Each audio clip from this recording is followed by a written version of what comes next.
हरियाणा में 1 अक्टूबर को जिस तरह से विधानसभा चुनाव के लिए वोटिंग की जाएगी, इससे पहले बीजेपी और कांग्रेस समेत सभी राजनीतिक दलों के उम्मीदवारों के नाम पर मंथन किया जा रहा है। इसी के चलते बीजेपी ने केंद्रीय चुनाव समिति की बैठक बुलाई है। इसमें हरियाणा के लिए बीजेपी के उम्मीदवारों के नाम पर मंथन चल रहा है, बैठक की जा रही है। सीईसी की भी बड़ी बैठक है। बीजेपी के तमाम बड़े नेता, प्रधानमंत्री नरेंद्र मोदी से लेकर तमाम बड़े नेता भी इस बैठक में मौजूद हैं। बैठक के बाद यह भी आपको बता दें, आज या शुक्रवार को बीजेपी उम्मीदवारों की पहली लिस्ट भी जारी की जा सकती है। और इसी खबर पर विस्तार देंगे खबर को मेरे सहयोगी सौरभ तिवारी मेरे साथ जुड़ रहे हैं। सौरभ, मेरी आवाज सुन पा रहे हैं? बैठक चल रही है लगातार नामों को लेकर, एक तरफ लिस्ट है तो उस पर ट्विस्ट ही ट्विस्ट है। सौरभ, क्या कुछ इस बैठक में बड़ा निकला है, बताइए। जी देखिए विकास, आपको बता दूं कि जो आज सुबह बीजेपी कोर ग्रुप की 6 घंटे की बैठक हुई, उस बैठक में सभी 90 सीटों पर चर्चा हुई है। अब देखिए, अब चुनाव समिति की बैठक शुरू हो चुकी है और प्रधानमंत्री नरेंद्र मोदी का इंतजार हो रहा था। प्रधानमंत्री आ चुके हैं, करीब 8:20 पर प्रधानमंत्री आए।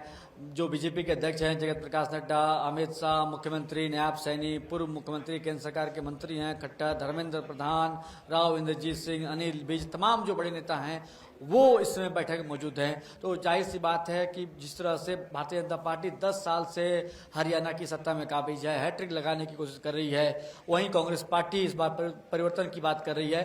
तो ऐसी इस बार सीटों पर उम्मीदवारों पर विचार हो रहा है। और जिस तरह से आप सुबह आज बैठकों का दौर जारी है, सुबह 6 घंटे का जिस तरह से बैठक हुई, इससे पहले आपने देखा होगा कि हमने जाके गुरुग्राम में जाकर जो हरियाणा कोर ग्रुप की बैठक थी उसको भी कवर किया था। 2 दिन की वहां बैठक हुई थी। तो तमाम जो बैठक चल रही है और सूत्र ये भी बता रहे हैं कि करीब 1 दर्जन विधायकों के टिकट काटे जा सकते हैं। और आपने देखा कि जम्मू कश्मीर जिस तरह से पुराने चेहरों को टिकट नहीं दिया गया, निर्मल सिंह, कविंद्र गुप्ता, लेकिन यहाँ पर अगर बात किया जाए तो अनिल विज बड़े नेता, आज मेरी बात हुई अनिल विज से, उन्होंने दावा किया कि तीसरी बार उनकी सरकार बनने वाली है।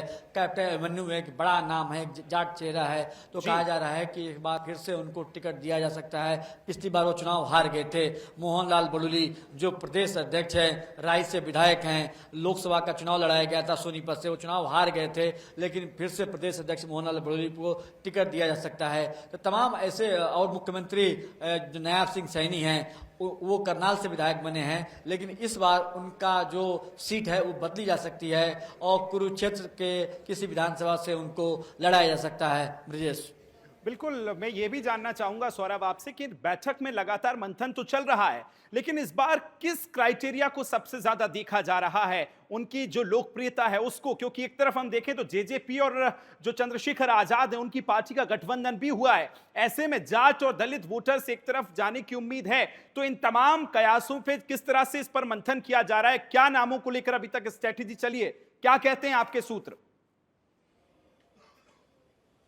जी देखिए, हमेशा से कांग्रेस पार्टी जाटों की राजनीति करते आई है और भारतीय जनता पार्टी पिछले 10 सालों से गैर जाटों की राजनीति करते आई है। और उन्होंने इस बार आपने देखा होगा कि ओबीसी समुदाय से आने वाले नायब सिंह सैनी को मुख्यमंत्री बनाया अपने लोकसभा चुनाव से पहले।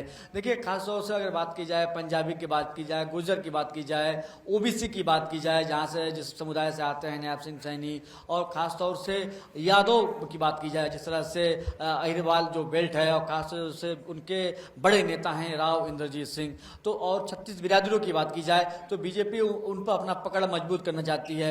और जहां जीतने वालों की आपने बात की विकास, तो साफ तौर से बीजेपी का यही इस बार मानना है कि अगर जो बाहर से भी आए हैं, अगर जीतने की स्थिति में हैं तो उनको टिकट दिया जा सकता है। और या तो बड़े नेता के पुत्र हैं या पुत्री हैं, मैं राव इंद्रजीत सिंह की बात करूं तो उनके परिवार के एक सदस्य को टिकट दिया सकता है। इससे कोई गुरेज नहीं करेगी बीजेपी। अभी किरण चौधरी कांग्रेस से आई थी, उनको राज्यसभा का सांसद भारतीय जनता पार्टी ने बनाया है। उनकी बेटी श्रुति चौधरी को भी टिकट दिया जा सकता है, ऐसे हमारे सूत्र बता रहे हैं। तो बीजेपी का सिर्फ एक ही कहना है कि जो उनकी क्षेत्र में उनकी लोकप्रियता है और उस आधार पर जीत सकते हैं तो उनको टिकट दिया जा सकता है। बिल्कुल, इन्हीं तमाम कयासों के बाद बैठक चल रही है, मंथन किया जा रहा है। सौरभ, बहुत शुक्रिया, धन्यवाद तमाम जानकारी साझा करने के लिए, और आगे बढ़ेंगे। इसी कड़ी में अब आपको हरियाणा में आगामी चुनावों को लेकर हरियाणा बीजेपी के वरिष्ठ नेता अनिल विज ने भी सुदर्शन न्यूज संवाददाता सौरभ तिवारी से खास बातचीत भी की है। इस दौरान क्या कुछ उन्होंने कहा है, वो कह रहे हैं कि राज्य में हैट्रिक लगेगी और बीजेपी ने इस चुनाव के लिए अपनी पूरी स्ट्रेटेजी तैयार कर ली है। आपको यह भी बता दें, जनता बीजेपी के साथ खड़ी है, उनका यह कहना है, लेकिन उन्होंने और क्या कुछ कहा है वो भी आपको सुनवा देते हैं। हरियाणा की राजनीति पर हम बात करते हैं हरियाणा बीजेपी के कद्दावर नेता अनिल विज साहब से। अनिल जी, चुनाव 1 अक्टूबर को है, कैसी तैयारी है भारतीय जनता पार्टी की?